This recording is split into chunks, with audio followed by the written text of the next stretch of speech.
बहुत पुरानी बात है। एक गांव में शेखर नाम का एक व्यक्ति रहता था। वह बड़ा मेहनती था, किंतु गांव में कोई रोजगार नहीं था। उसने सोचा कि मैं शहर चला जाता हूँ, वहाँ मुझे मेरी योग्यता अनुसार मेहनत के पैसे मिल जाएंगे। यह सोचकर शेखर एक दिन अपने गांव से शहर की ओर चल दिया। शहर बहुत दूर था। चलते चलते शेखर थक चुका था। शेखर इतना थक गया था कि अब उससे बिल्कुल भी चला नहीं जा रहा था। वह थक कर वहीं बैठ गया। तभी शेखर ने देखा कि वहाँ से कुछ दूरी पर एक झोपड़ी है और उस झोपड़ी में एक घोड़ा बंधा हुआ है। शेखर ने सोचा, क्यों न इस घोड़े को किराए पर ले लूं और इसी से शहर चला जाऊं। शेखर जैसे तैसे झोपड़ी तक पहुंचा। शेखर ने देखा वहां एक व्यक्ति खड़ा है। शेखर समझ गया कि यह अवश्य ही इस घोड़े का मालिक है। शेखर उस व्यक्ति से बोला, मुझे आगे शहर में जाना है और शहर यहाँ से कई किलोमीटर दूर है। मैं बुरी तरीके से थक चुका हूँ। क्या मैं आपका घोड़ा ले सकता हूँ? इस पर घोड़े का मालिक झुंझलाते हुए बोला, तुम्हें क्या मैं घोड़ा ऐसे ही दे दूंगा? शेखर बोला, मैं आपसे घोड़ा फ्री में नहीं लूंगा, इसके बदले में आपको घोड़े का किराया दूंगा। घोड़े का मालिक बोला, मैं तुम्हें घोड़ा किराए पर तो दे सकता हूँ, किंतु मुझे अभी दूसरे गांव जाना है। अगर तुम मुझे उस गांव तक छोड़ दो तो यह घोड़ा मैं तुम्हें किराए पर दे सकता हूँ। शेखर झट से तैयार हो गया। वह घोड़े पर आगे बैठ गया और घोड़े का मालिक पीछे।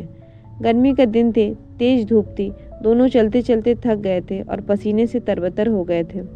शेखर बोला, बहुत तेज गर्मी है, थकान भी बहुत हो रही है, कहीं थोड़ा आराम कर लिया जाए। दोनों ने इधर उधर देखा, किंतु कहीं भी कोई पेड़ नहीं दिखा। तभी शेखर घोड़े से उतरा और घोड़े की छांव पर ही बैठ गया। शेखर थोड़ी देर घोड़े की छांव पर आराम किया और यह सब देखकर घोड़े के मालिक बुरी तरीके से जल गया। घोड़े का मालिक बोला, मैंने तुम्हें घोड़ा किराए पर दिया है, उसकी छाया किराए पर नहीं। तुम हटो यहाँ से, इस छाया पर मेरा अधिकार है और मैं यहाँ आराम करूँगा। यह सुनकर शेखर बोला, मालिक, आप ये कैसी बातें कर रहे हैं? मैंने अगर घोड़ा किराए पर लिया है तो उसकी छाया पर भी मेरा ही अधिकार है ना। अगर आप चाहे तो आप भी इस छाया में मेरे साथ बैठकर आराम कर सकते हैं। लेकिन घोड़े का मालिक बहुत बड़ा जिद्दी था। वह बोला, नहीं नहीं, इस छाया पर सिर्फ और सिर्फ मेरा अधिकार है और मैं ही इस छांव में बैठूंगा, तुम हटो यहाँ से। इतनी छोटी सी बात पर दोनों में जोर जोर से बहस होने लगी। बात तू मैं से लेकर हाथापाई तक आ गई। दोनों एक दूसरे से झगड़ने लगे और एक दूसरे पर लात घूंसे बरसाने लगे। सुनसान रेगिस्तान में उनके बीच बचाव करने वाला भी कोई नहीं था। दोनों की लड़ाई देखकर घोड़ा भड़क गया और वहां से भाग गया। थोड़ी देर बाद जब घोड़े के मालिक ने घोड़े को देखा कि वह कहीं दिखाई नहीं पड़ रहा है, यह देखकर घोड़े का मालिक बोला, अरे मेरा घोड़ा कहाँ चला गया? अभी तो यहीं था।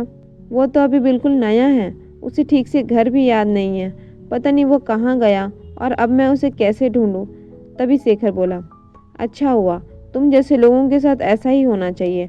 अभी तुम छाया के लिए परेशान हो रहे थे ना, अब घोड़े की काया के लिए परेशान होना। घोड़े के मालिक को अपनी गलती का एहसास हुआ और वह अपना माथा पीटकर हाय तौबा करते हुए बैठ गया और बोला, मेरे थोड़े से लालच से मेरा कितना बड़ा नुकसान हो गया। मुझे अपनी करनी का फल मिल गया। घोड़े की छाया के लोभ के कारण घोड़े की काया से भी हाथ धो बैठा। यह कहानी हमें यह सिखाती है कि कभी कभी छोटे से लोभ के कारण बहुत बड़ा नुकसान उठाना पड़ सकता है। इसीलिए लोभ हमें नहीं करना चाहिए।